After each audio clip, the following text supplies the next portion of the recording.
we're up and running. Well, welcome.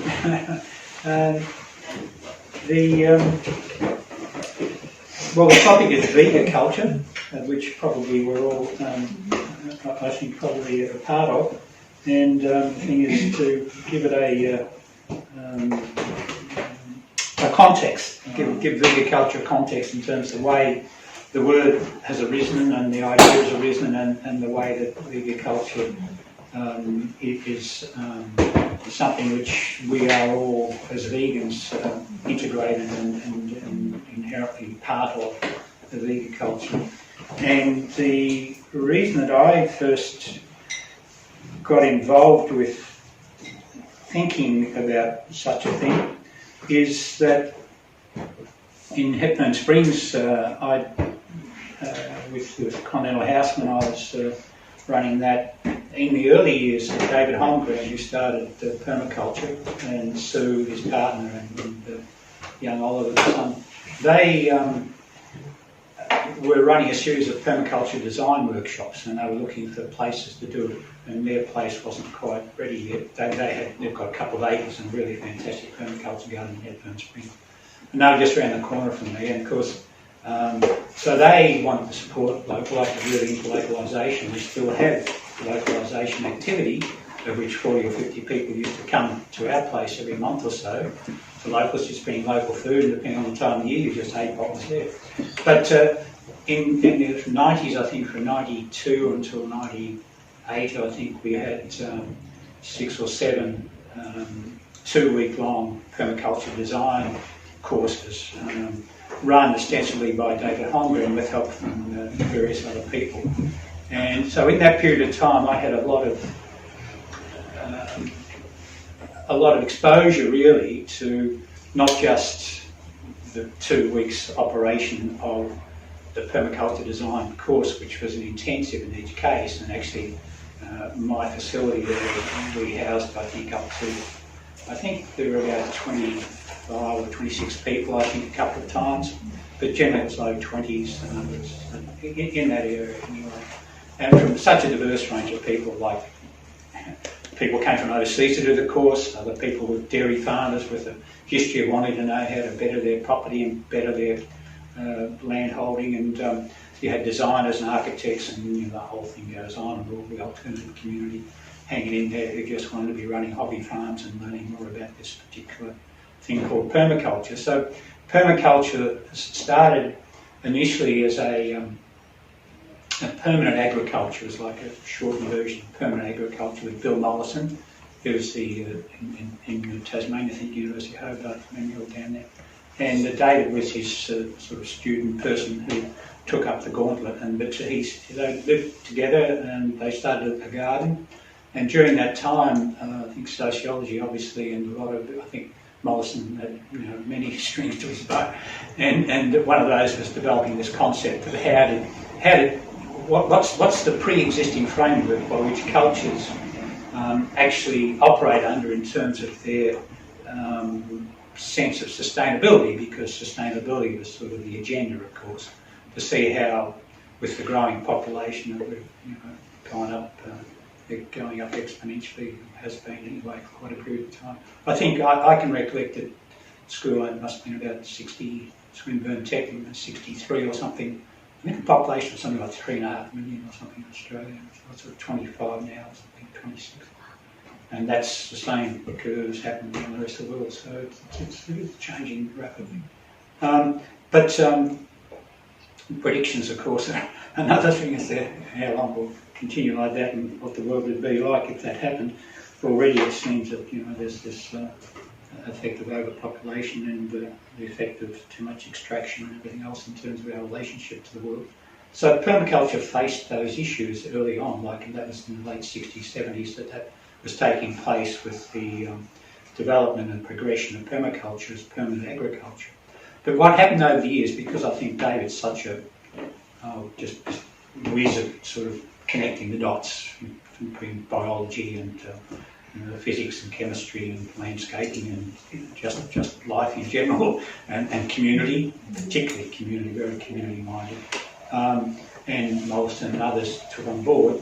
then permaculture, instead of just being this contraction of permanent agriculture, it took on all of those other aspects of design, if you like. So if you're, instead of designing just a permaculture garden, which would be at that stage a no-dig organic gardening with minimal interference with soils and with trying to get to complementary planting happening with various insects and other plants, and following traditions in terms of the way the numbers of people, the spaces of things are laid out, and the landscaping, the way that you might have crops and various items in specific parts of the environment that you're living in, and maybe even share the amount of produce which is being utilised in a particular size village location amongst various people who specially grow particular aspects of the food needed for the community. It was a much broader, so it took altogether a very broad aspect of that. And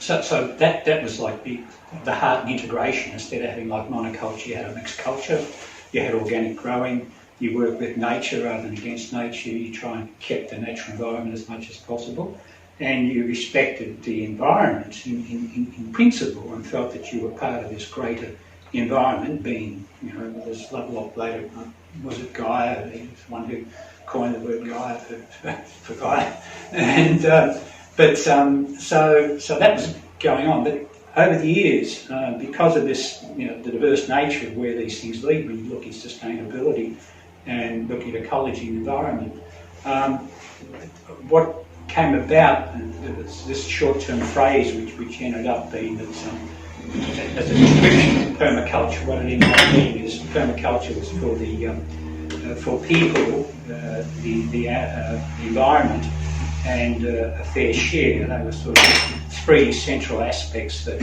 were introduced as part of just a succinct thing for saying this is what we're trying to achieve in like a sustainable world where these things are important. So when that became obvious that it didn't actually include the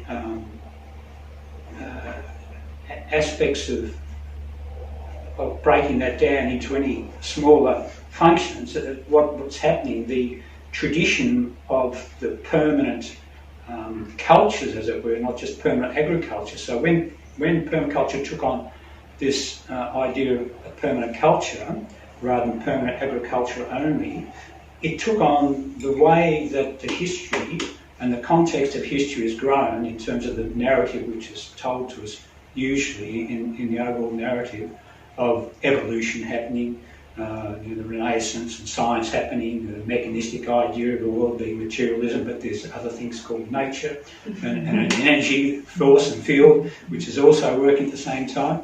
And some things get denied in various cultures and other things get amplified. But the tradition of listening to David on when he used to do his introduction was that he used to talk about the way that the animals were like the wealth of many communities around the world. So, and I suppose if you look, well, I'm not supposed, but I've had a look at the research and all the figures, which is put in the book.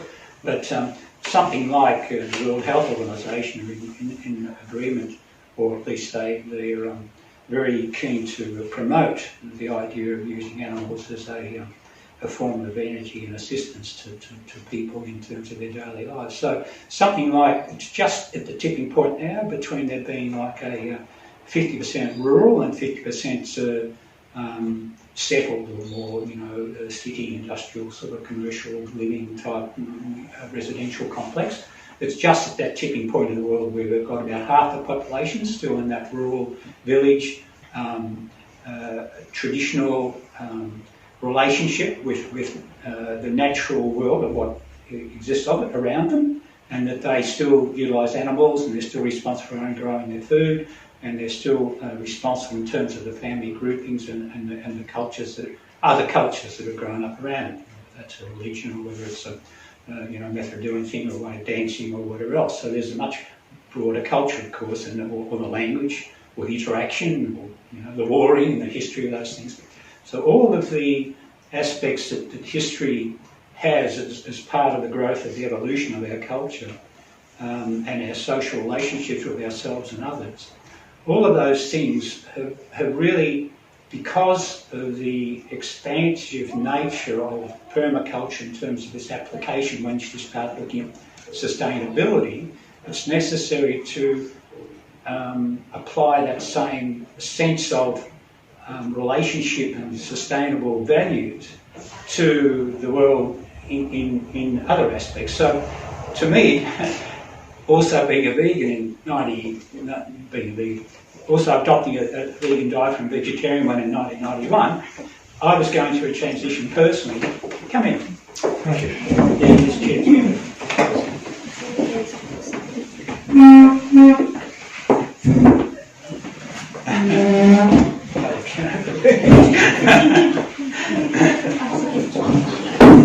There's another one.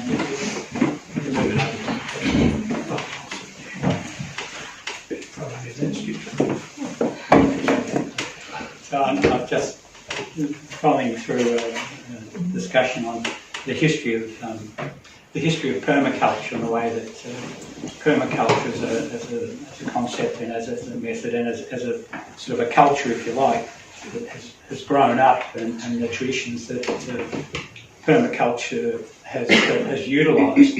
And one of the main ones was that because the tradition of our cultures has been interaction with animals on the basis of animals for food, as well as for assisting with the work effort that needs to be done, as well as enjoyment, as well as all sorts of relationships we form with animals, whether it's friends, the pet sort of situation, or whether it's just as many people in later days seeing animals as something a sporting activity. There's all sorts of ways of viewing the human relationship with animals, and of course people being people and humans having the capacity to explore the nth degree every aspect of this. That's what's happened.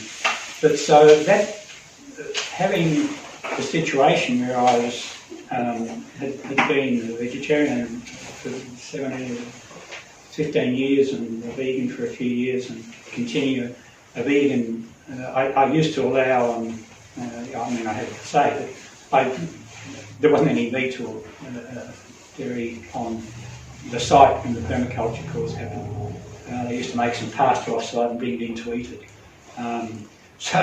So the facility of the permaculture people were happy to respect the vegan food diet with just an occasional vegetarian aspect to it, which was done off-site when they're running these courses, which was the criteria by which I said, well, I'm going to run a course. So it was very obvious to me that there was this misfit in between permaculture and vegan. I thought, okay, well, let's fill the gap. Let's have a vegaculture. Okay, so to have a vegaculture just made common sense that instead of the thrust of the direction of the short form of description being to assist sustainability and the welfare of people, the environment, and a fair share, it should be for people, animals, the environment, a fair share. So we give the animals, the voice of animals end up getting a voice.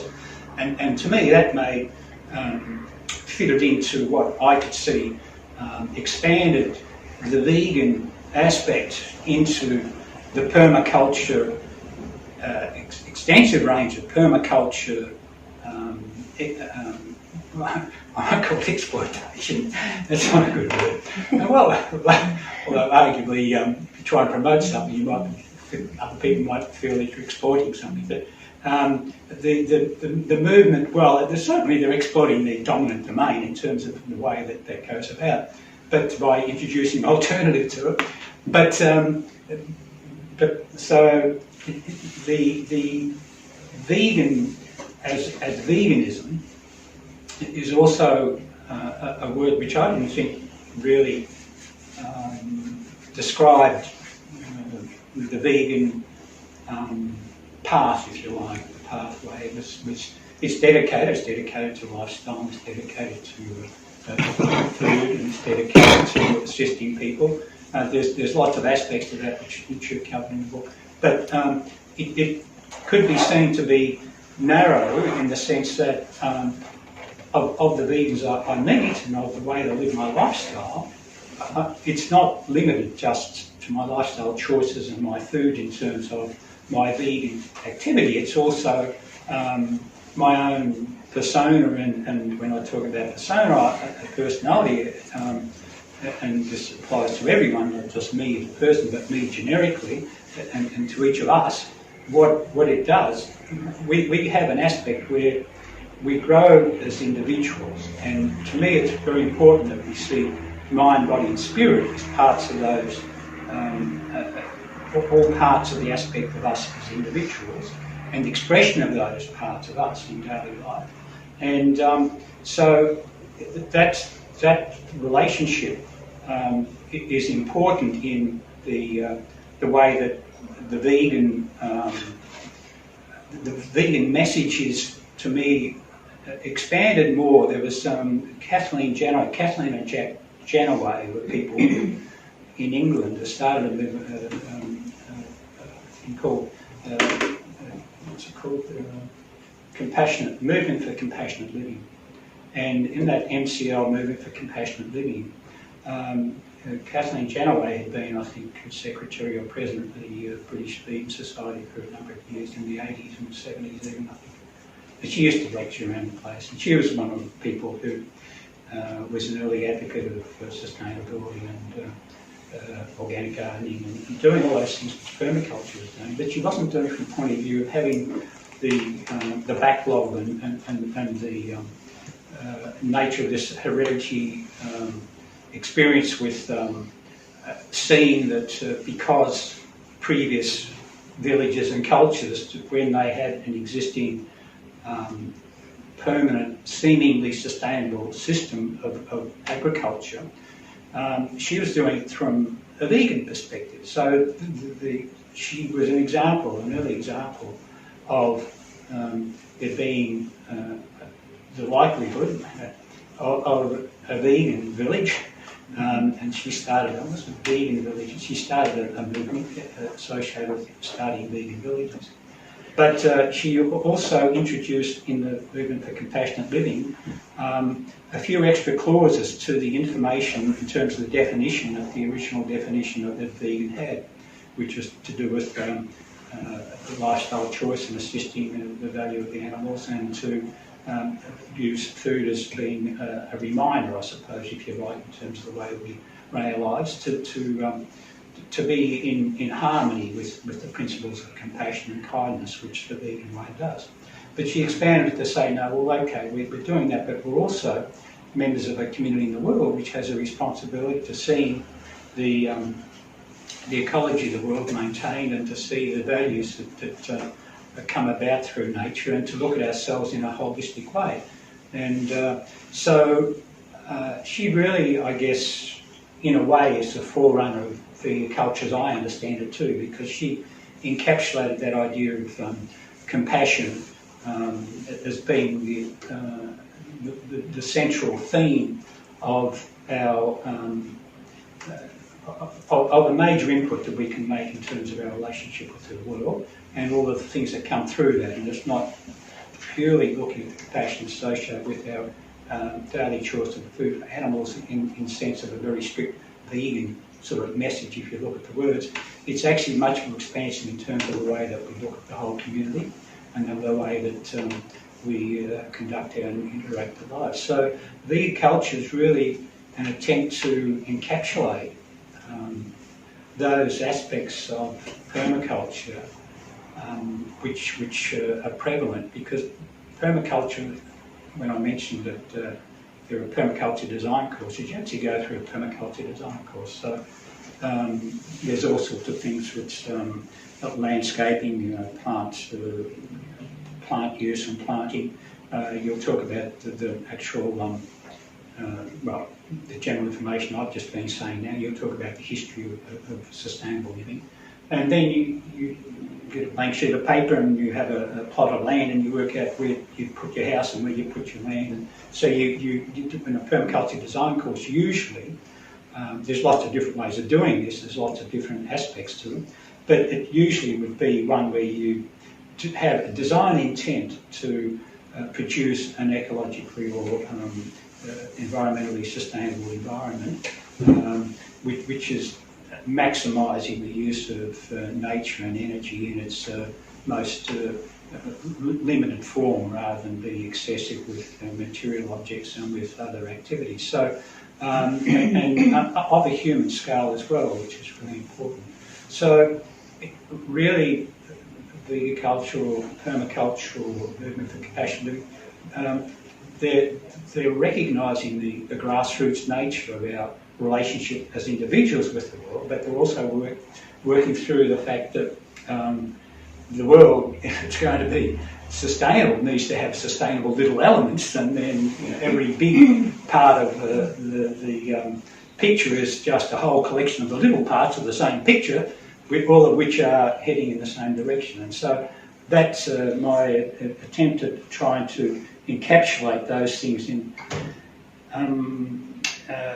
come about in terms of the way that I've approached that view for my own purposes, and I've tried to introduce that view to other people so that they can see that maybe there is a way through that where we can see there's some advantage in relating to the world in our daily life, which is not after the the fancy piece of chocolate cake down the road because it's vegan, but it's sort of making people aware that this vegan thing is much more than just the food that we eat. It's doing a lot of things as well as helping animals, also helping the nature and the world and everyone else, as well as ourselves, and keeping the world a nice place. And it's there's all sorts of challenges, as we know. We don't have to go into those in particular, but what comes about that when you do a little bit of further research, and that's where it gets. I've sort of integrated some of the chapter headings. I think I've got one for animals. So I give a description of what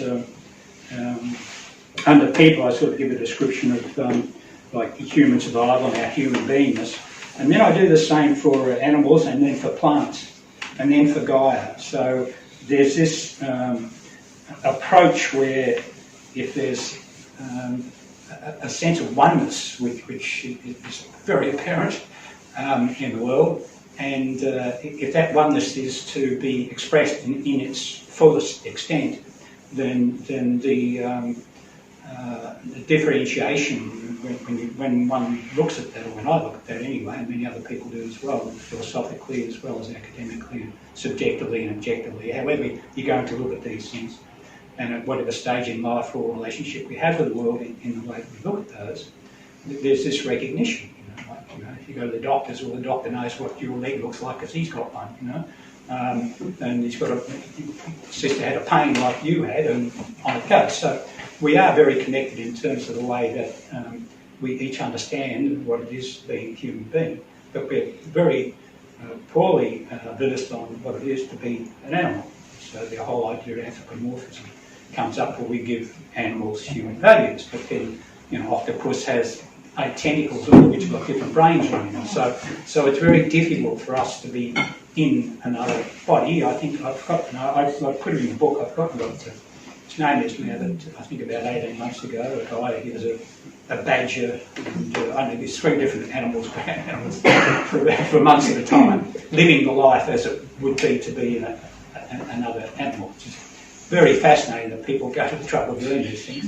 And of course, there's a massive collection of data of all sorts of things, and the knowledge that we have is absolutely incredible in all sorts of various banks of knowledge which exist around the world in different ways.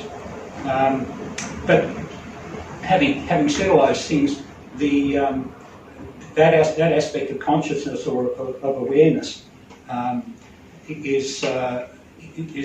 seems available as a vital force, and as whether you call it spirit or soul, but it's available in every living thing.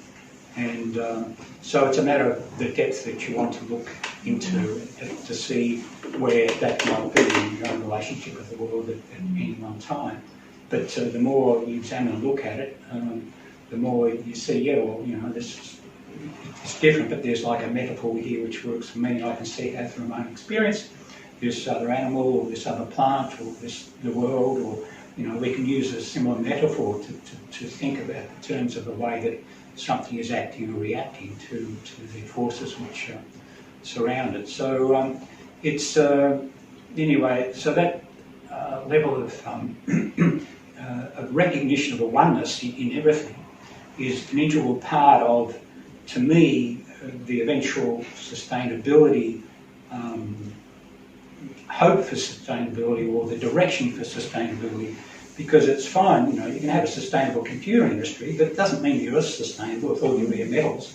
You think it's sustainable, but then you might run out of something. Like, the thing is, nature might run out of, or run down on oxygen because there's more CO2. Well, okay, nature's had, 100% CO2 in the past. It's not worried, but people are. So it's the people, the human condition. We have at our fingertips the capacity to be intervening in some fashion, whether that is through fate or destiny. It's our destiny, and it's going to happen anyway, and we've got nothing to do with it. There's a whole lot of philosophical questions there associated with that, the overall propagation of the energies and the activities in life. But nonetheless, the recognition of the oneness and our similarities can't be. It's difficult to draw a line then. I think academically, the various academics got together who specialise in biochemistry and in physics and various things, and philosophy and ethical. So I think they get down to the mollusk or something as being the end of where consciousness is recognition. So recognising consciousness in trees or plants or grasses and things is not on the ball, but recognising some in animals is now. So, if you do look at the information which is coming out recently, I think Peter Tolkien, name similar to that, has written two books on trees now, talking about how trees actually will make a special effort to provide leave water and food in the ground for their own progeny, as opposed to a very competitive nature with others when they're trying to grow up. There's all sorts of ways you can view this, but if you want to view the metaphor of that, if you want to view the way that the humans, we know we react with respect to our relationship, social order and our cultural order to other people to make our world one which is functioning. If we look at the plant kingdom, we can see that the plant kingdom, complementary planting, various things, it also happens like that. And this idea in permaculture, you disturb the ground as least as possible. You do something, you put something in where you need it to go, and let the nature of the way that things have developed, just maximising your working with nature rather than just coming in and sort of blundering around a little bit, a lot. It's happening in most cases, particularly the rivers and things. Interestingly, a couple of side things. New Zealand, I think probably it's probably 18 months ago now, they actually gave a citizen status to a river and an area and wilderness. So they actually defined this area as having the same status as in the human condition, which is a significant landmark, I think, because I think that provides a real basis for the understanding where animals can now become part of this, which is what academics and philosophers like Peter Singer and others have been, like the utilitarian sort of nature of life. There's lots of different ways of looking at the values of those, and but he wrote the book Animal Liberation, I think in the 60s or whatever, which has been the mainstay for animal liberation since that time, and recognised as such. I think he's doing a lot of work because of the fish situation at the moment. But that recognition, early recognition of maybe some of the great apes having the same value as humans in terms of their capacities and principles, and it's an interesting aspect. And I went to the 2009, 11, I went to the International Vegan Festival in Brazil, and that was held in Rio.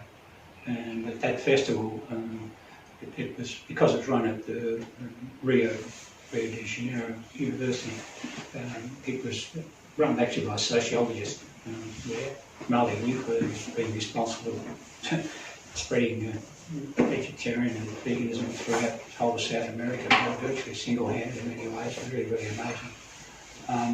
But yeah, she worked at the university there, and they had an emphasis that and I can recollect one of the workshops I went to there, and they were talking, and the fellow was giving a discussion, talk, and he just was going into the detail of that view that Singer had, that, you know, where do you draw a line between something which is not functioning very well from the point of view of what we might see as being, you know, conscious activity, someone who's bedridden or someone who's got Alzheimer's or dementia, and the sort of capacities they have as a human being.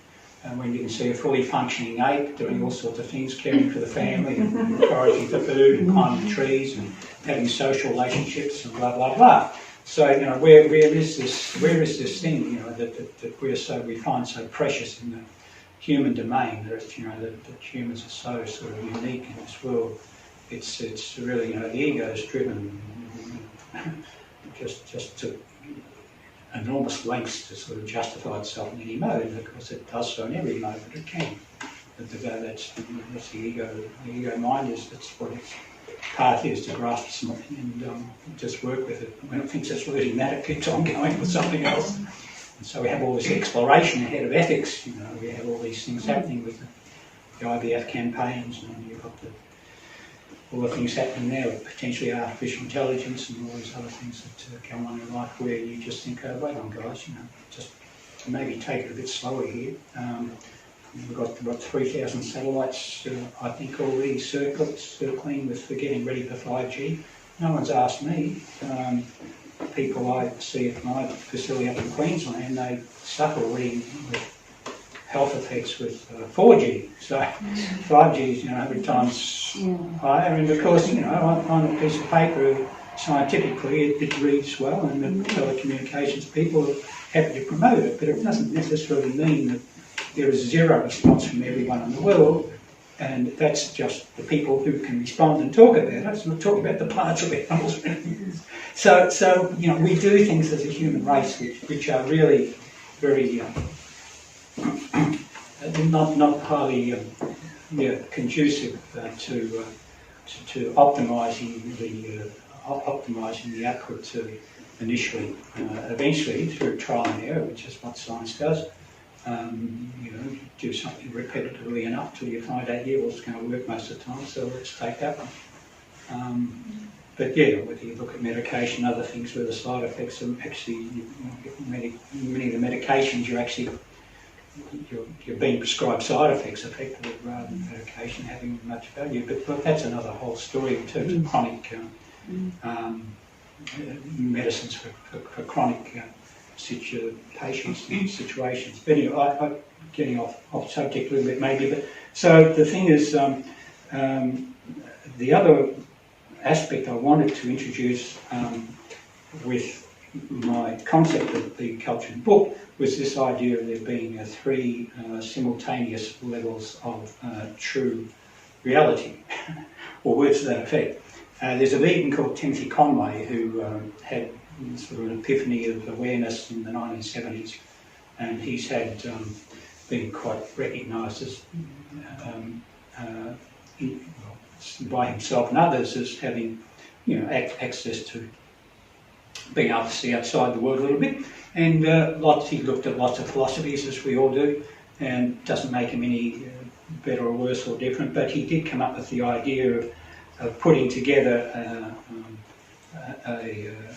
this idea that if we are going to examine a subject or have some relationship to the world, then we can see that traditionally there's sort of three ways of looking at things. One way is to look at from the point of view of just the common everyday way of just, you know, might be just normal conversation, and you say things and that they're based on your culture and the history and the way that you've grown up and the things that you know and you've had access to. And then the other thing is to have be a specialist in some fashion, whether you're a scientific specialist or you've studied religion or you've had particular epiphanies in terms of the way that you can relate to the world, or you've done a lot of drugs or whatever, but you alter your state of your psyche to be aware of, and just in your general relationship with people and the world, you are available to, in your general everyday awareness, available to make a better quality of judgment, where you feel that you wouldn't make a decision until such time you found out something about the consequences of it, as opposed to someone who might just pass it off as being an everyday experience. So that's like, there's two levels of awareness there. There's one where it's like more of a level of just let go what happens, and it's like a level of sort of ignorance. There's another one where you have a depth of explanation and reality associated with exploration, actually subjective experience. And then the third one, which he introduces, which he calls God, because of the word or something similar to that. And that is like an absolute experience where there isn't any experience happening in terms of the oneness. It's just that the world is this place where there's no interference from the ego and from the thought process which humans have in our duality, world of duality. There's just this oneness which is just an awareness, and what he proposes in that aspect, we call it God, but what he's saying is that in nature, animals and plants and everything else act in a natural fashion without any mind interference about wanting to do this, wanting to do that. It's not that they won't have preferences, but it's not overrun by some greater philosophy. It's more just totally in nature of what is happening. So that aspect is like these three aspects. So what came to me in terms of trying to introduce an explanation when talking to two other people about being a vegan, not being a vegan, what you eat and what you don't eat. Some people will have, where do you get your protein from? Which I had with the shop open during the week. It's very interesting. Who walks in the shop? Oh, there's more protein in lettuce than there is in animals. But in any case, so the thing is that at our level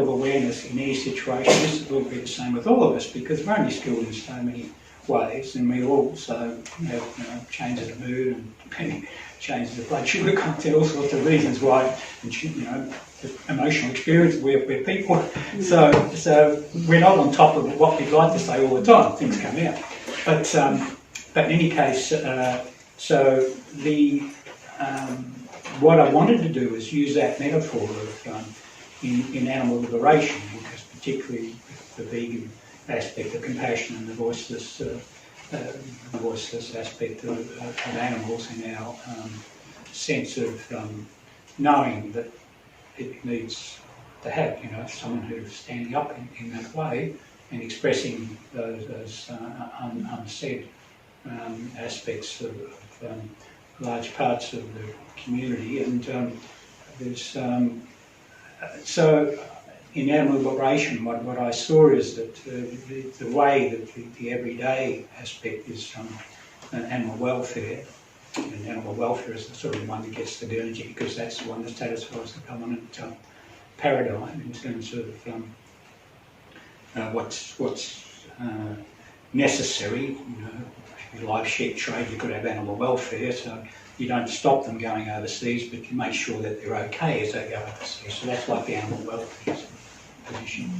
And then I approached animal welfare, and then I looked also at animal rights. So that in the rights, like Peter Singer mentioned, animals actually have rights, like great apes have a right because they're just as able to express their consciousness in a valid way, the same as a tired or sick person would do so, to their doctor or to their assessor or whoever it is that they're doing. So there's this sort of aspect where there's this greyness in between the black and white of us and them and this sort of thing. So there's this sense where there's this sort of, I won't use the word, well, I'll say unified field, but I don't mean in the physical sense. I just mean there's more of a a unity consciousness, if you like. There's more of an understanding of a unity consciousness where that consciousness is available.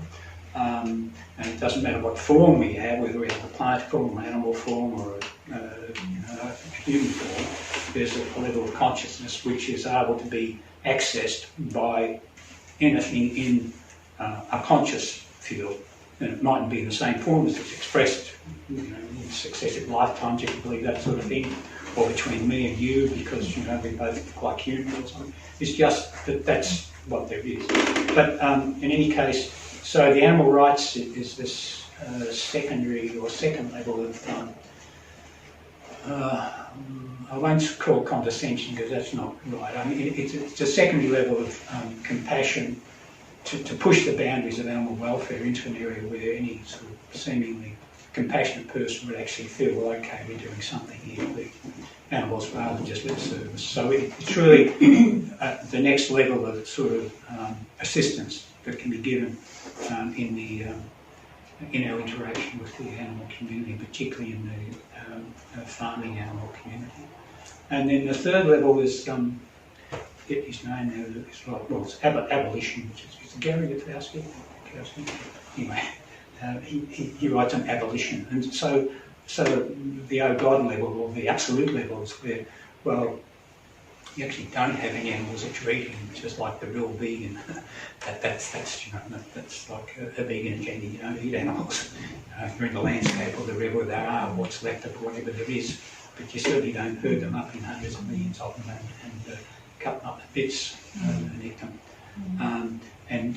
So that's like the three levels that come about through just utilising this three levels of existing reality or of true reality. So the confusion, and this has always been a sort of a sticking point for many people. If you're talking about animal rights, you're talking about whatever you want to purvey in the area of your idea as opposed to someone else's, or as opposed to not someone else's idea, but as opposed to some objective that you might be trying to achieve in an appropriate fashion, which is in sync with the best you can realise yourself as a compassionate or empathetic person. It just meets that criteria, I think, for animals to be looking at the situation like that. But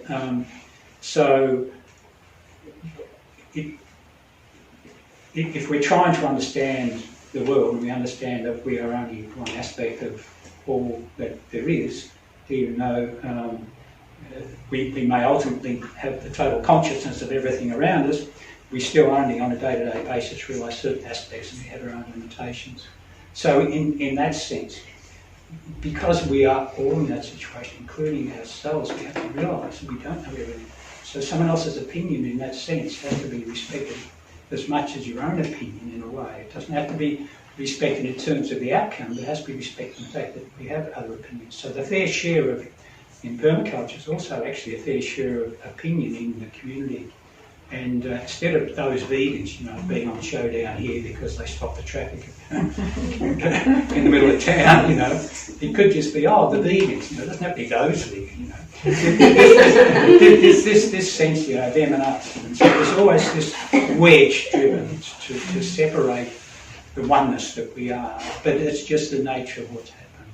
And that's the way that we live our life. So understanding that is the reasoning why that might happen, because someone maybe is ignorant or something, or someone hasn't had an awareness of personal experience or something, that even then, each of us still isn't at the position where we are just an awareness, being compassionate to everything in our, we're still mowing the lawns and killing creatures, we're still doing all sorts of things in our daily life which we don't think about in terms of our relationship to the overall natural environment and the world we find ourselves in. Well, the world we find ourselves in actually may in some ways sort of define, turn that 360 degrees or turn around the other way, the world we find ourselves in terms of our own reality sort of defines what it is, what level we're at, and we can make improvements on that. There is a Centre for Compassionate Living in America, I think one of the main universities, I've forgotten which one it is now, Arizona or Houston, but anyway, so there's they actually teach compassion. If you go out to various areas where there's a lack of compassion, has been a lack of compassion, and or you can just do it as an optional sort of course to learn and grade your personal experience and development. So these things which were thought previously as being outside the realm of health, brain plasticity is the sort of greatest buzzword that's coming, but yeah, we can learn. And so anyway, in amongst all that, that's an overview. So Vegaculture then, to me, is like it has. I think I might just I'll read. I'll close now, but I'll just because I haven't read this for 12 months. In here, I just thought I'll check because I did make an effort to summarise it somewhere here.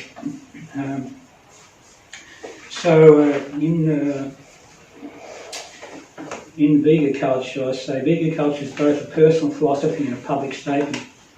The placement and use of the term Vegaculture in lexicon affords a framework for a compassionate social setting where change and growth occur harmoniously, an umbrella for expressions of human endeavour as evidenced by the culture of veganism in our society. Recognition of our vegan culture reinforces the values and aspirations that arise on the vegan journey, a reframing of tradition to meet the challenges of compassionate living in the early 21st century so as to enhance the quality of life for all sentient beings. Happiness is the source of love and compassion and something we all seek no matter what our belief system or sensitivity, and I trust this small contribution can manifest a path of greater happiness. So I move on, but then I give a variety of statements here. I'll just briefly say them. Veganism statement. Vegaculture is an expression of the cultural effects of veganism in action, arising as a result of interaction and outcomes through the practice of both individual and collective endeavour of a vegan way of life. So it's not limiting to just to what food did you have? Oh, I ate a vegan meal last night. It's looking at the whole person, our interaction, our relationship to the world. Compassion statement. Vegaculture is an expression of the movement to compassionate living for the benefits of people, animals and the earth. It arises as a cultural outcome from the intentional avoidance of all forms of exploitation and cruelty. It is fostered through the practice of compassion in the relief of suffering and evidenced by the progression of cultural harmony leading towards world peace. So that's the integration really, I suppose, into the wider realm, into the universal realm, as opposed to just our daily realm as individuals in the world. The summation of the overall expression of everyone who becomes vegan or chooses to be vegan has a much deeper and more far-reaching aspect in it. The vegan permaculture statement. Vegaculture is allied with permaculture, recognising a place for the expression of our inner human beingness in daily life, with the provision of food, clothing, shelter, and cooperation on the path of holistic, sustainable living. Social statement. Vegaculture can be simply defined as a self-reflective system of social design principles promoting compassion in daily life through conscious living.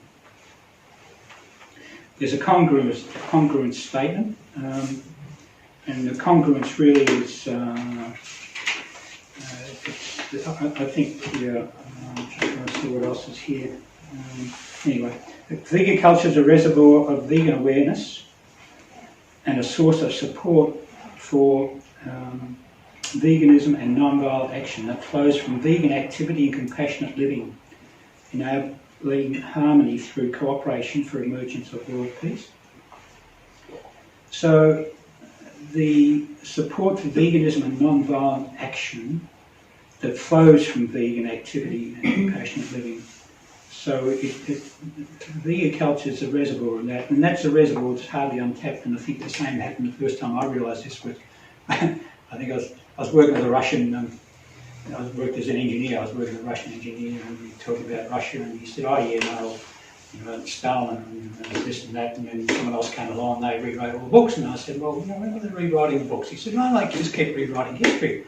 And I thought, well, that's the first time I sort of thought about people rewriting history. And he said, oh, no, we rewrite. He said, the history we learn at school is different every 20 years. They just teach you a different history. I said, oh, so there's no one real history? He said, no, there's no one real history, it's whatever everyone comes up with. And I thought, that's wrong. So then, the penny dropped for me then. And then, you take that the next step further, and you just, when the world opens up for you, on that day for me, I can still recollect that rewriting of the world, and it happened again, with feminism coming along. Where are all the female writers in history? Well, they didn't exist because no one wrote their names down because no one would give a shit, really. Pardon the expression. Because you just went on the landscape. A patriarchal world. That's the way it worked. You didn't have any outcome, and so there's actually, if you look on YouTube, I again use the example here, but there's one of the people. There's quite a few books written on the history of vegetarianism and veganism. But you can go back 8,000 years and see people who are involved, actually people, so it's actually talking about individuals. And see the history, start to uncover the history. So the congruence statement is really more about Vegaculture exists, in my view it exists, I see it everywhere, and that's the way I view the world.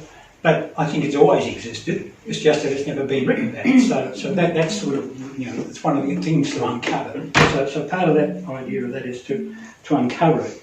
The contemplation statement, Vegaculture is a contemplative philosophy promoting non-violence, unity, kindness and self-reliance based on a simple vegan lifestyle, realised in silence and founded in personal peace, compassion, contentment and cooperation, leading to sentient happiness and evolving as world peace. World peace gets a Guernsey in all of these, doesn't it? It just seems that you're going to... it's the way, isn't it? Vegaculture statement, a vegan culture statement. Vegaculture is an expression of the movement to compassionate living, a recipient of cultural outcomes arising from the adoption of the philosophy, principles and practices of veganism. A collation of activity and description derived from the promotion of exclusion, as far as possible and practical, of all forms of exploitation and cruelty to animals.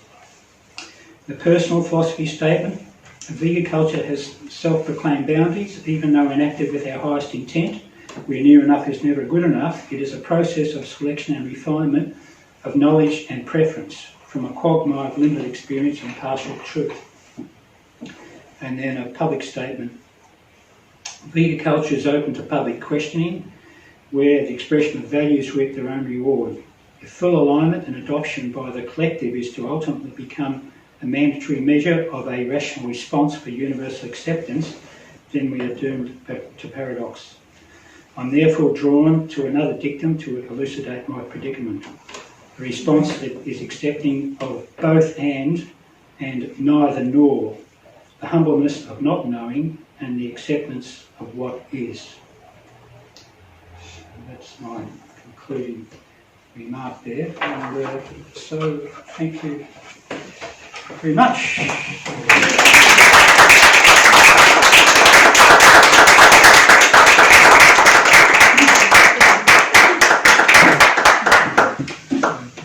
Brief rundown on Vegaculture, and arguably it isn't any different from veganism or anything else, but it's just a collection that I see in the world through my experience I put together, and I think it's got some value for me in terms of the way that I can sort of put things in boxes enough that I can recognise, and even though I have to read it to remember it, but it's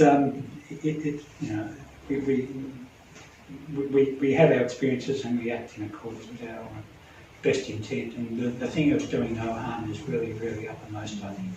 And so many times these decisions are made where people just neglect the fact that there is no harm being done, just choose to not look at it.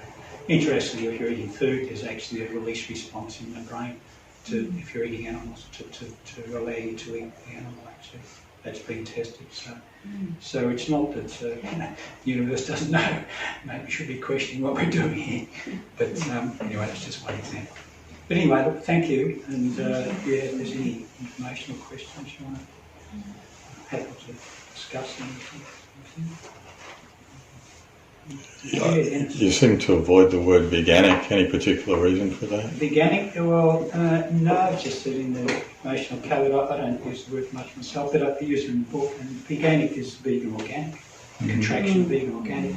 And I think the aspects of, from a permaculture point of view, of course, that maybe focus more on the compassionate sort of human relationship and social interaction point of view in this introduction, but that's more on the side of the vegan expression. On the side of the veganic, pardon me, which the vegan organic introduction in terms of permaculture, or in terms of food growing, it's a very valid word, organic, vegan organic. And what's happened, the thing is there's key sort of words that come through, the current one, which is of interest, seems to be plant-based diets, or essentially the way of leading people into a vegan dietary.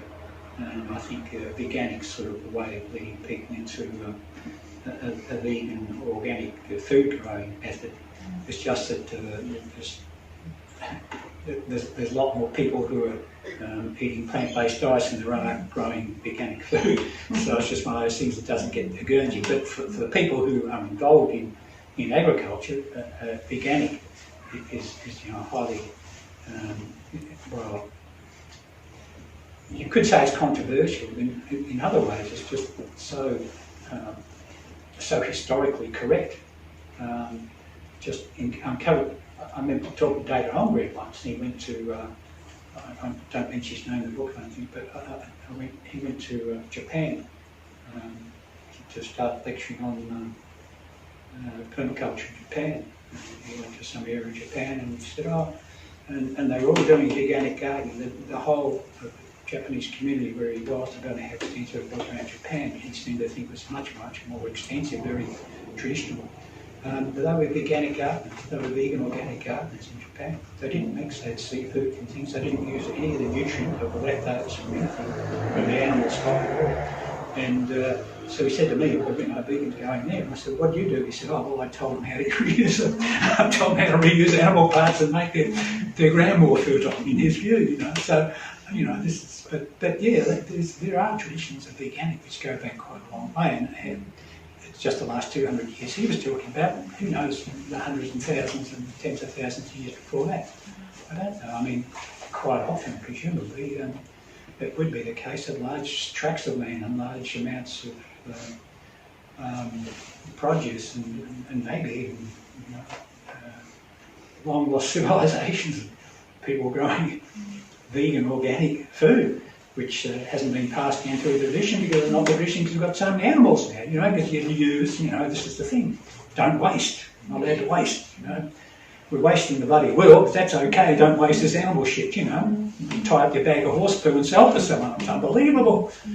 Like this is the only way to do gardening, green manures, gardening is not acceptable and hasn't been, and it's the standard practice throughout the industrial and commercial gardening facility as well as it is.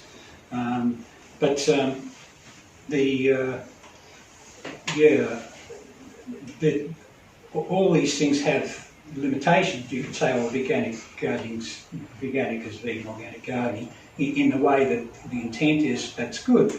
But if the intent is to go out and dig up all sorts of trace elements, so you can put NPK on the land so that you're running a vegan garden, rather than using a bit of horse shit which happened to be down around the corner, you just got a question on how many, if you're looking at the total sort of spread of these things from a design point of view, you've then got to say, well, life isn't just a one-trick pony. It's this thing where it's a whole series of potentially interactive design measures and activities which can take place. So how do I maximise it and make my decision making the best that I can be?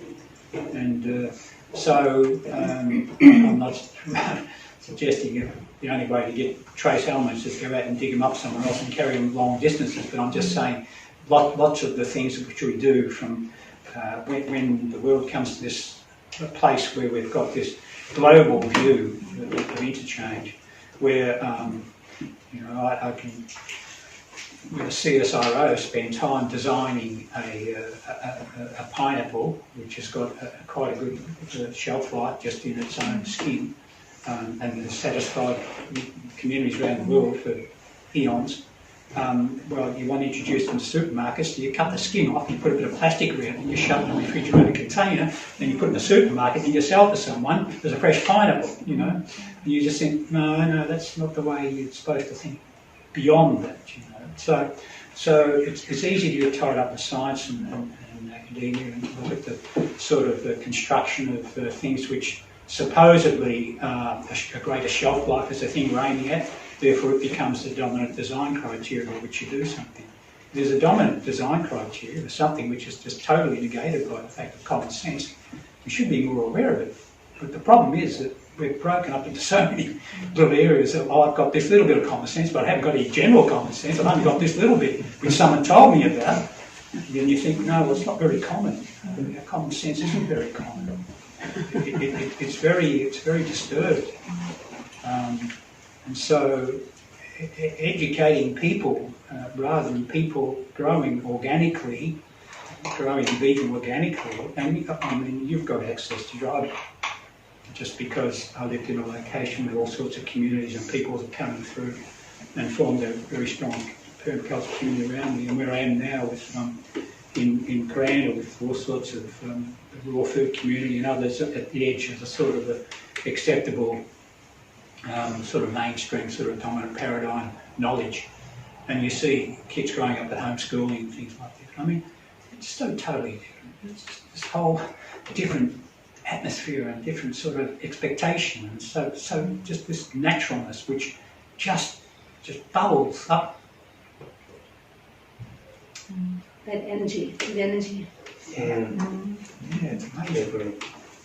And well, schools have changed. Talking to my daughter about the ground, she said, no, the schools aren't like that anymore, Dad. She said, no, the school where they're going to now is talking about personal development of a child. So it is changing, the system is changing, but it doesn't necessarily mean it's changed everywhere, it's changing for everyone. And this whole idea, which I do introduce here too in the book, of where you've got a growth of consciousness, which is really not a growth of consciousness as such, because the pure consciousness, awareness in my view anyway, is always there. It's just that we're covered up with all these things which we've learnt through someone else telling us something, or having some poor experience which wasn't a very good idea in the first place. But it doesn't mean that there's lots of good things which are yet to be uncovered, and sort of the whole idea of the energetic view of the universe is a very potent one. If one's not feeling well and they've had a massage, you might find moving a bit of energy is just as useful as having a bottle of pills. If you find the right person, you do the right thing at the right time. So, but to deny that, as it's easy to do, to deny all these aspects of our common energetic relationship to the world and awareness of it, just for the sake of more regulations and an institutionalised way of making society work through having rules and regulations, has its ups and downs and its goods and bads. And so veganic gardening, to get back to the sort of the pointer there, there's heaps of people experimenting with all sorts of things. What I would say is that the end product now, because plant food has become such a on the horizon as being an area where it's a much more acceptable thing and a coming thing from the point of view of like lots of things converging, particularly the health budget, which hospitals and communities have to find. They just find all the other ways of living up very good. If you can get onto health budgets and get onto some healthy eating here. Airlines are the classic case. You hop on an airline, well, they don't want to carry 50 different sorts of cultural foods. They want to carry one which suits everyone, and that one is a vegan food because it hasn't got animals in, and it meets every other criteria that you can think of. So the vegan thing is being driven. So the choice of vegan growing at the moment is to do with maybe the potential for the farmer to be expressing their idea of what a holistic, sustainable view is. I haven't seen, apart from things I do myself at times where I put the word veganic on it, I haven't seen much veganic produce introduced in the commercial domain, which if you really want to get veganic gardening going, you've really got to say no. It's the same as you'll see the term animal-free in the cosmetic industry for the last 30 years now. They haven't done trace testing, all these sorts of archaic things which still happen in many cases. But the veganic term hasn't got a Guernsey as much as it could have. But then I think it has become just a matter of time. In terms of the principles involved, though, the thing I would say, just an overview that's coming to my mind now, is that permaculture has an advantage in the sense that it's very highly adopted and receptive in that it's mirroring or extending traditional styles which are acceptable to most people. The vegan thing isn't acceptable to most people now because it's outside the cultural norm. When the vegan thing comes into the cultural norm, then much more can be expressed in the terms of things like that. So veganic gets its Guernsey then. The other thing that came out of the Rio workshop, another workshop we did at Rio, was to say, well, if you're looking at actually promoting the vegan message, really we need a whole new spectrum of languaging. So the languaging becomes important. So it's like just so many common cliches that we use. Still using chicken and egg and this sort of thing. Could be using tofu and sauce or something. It's just all it's just all these things where, because things are entrenched in our cultural upbringing, for us to read language, it takes generations to do this sort of thing. It takes a massive change of. You can do it through all sorts of ways. China having a go at converting a few different traditional peoples at the moment. But anyway, so yeah, that's a bit off topic in a way maybe. But it's still, I shouldn't say it's off topic, it is on topic because vegaculture is, the idea and intent of vegaculture is to broach all aspects of culture and to see how the vegan, the mainstay of the vegan message can be introduced into all aspects of living to be the dominant, normally acceptable and usual way of relating to the world through its understanding and compassion with our lifestyle and culture. Thanks.